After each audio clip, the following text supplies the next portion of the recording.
Sometimes I make a video about narcissism and someone will comment, "That's not how narcissists act." I'm a certified relationship coach specializing in trauma bond recovery and abuse education. Let me tell you something about narcissists. Not only are they human, they're not all the same. They all lie, gaslight, and manipulate, but they are also individuals with unique behaviors.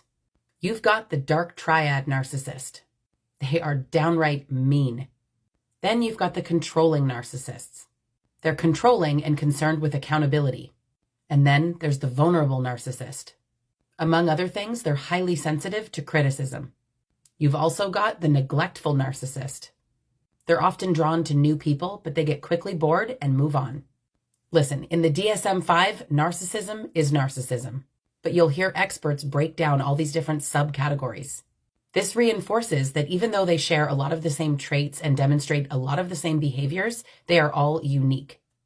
Narcissism is not defined by the narcissist in your life.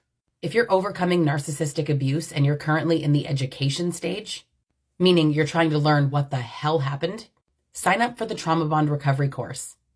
It's a self-guided course that walks you through everything you need to know on how to heal from narcissistic abuse. Any questions? Drop a comment.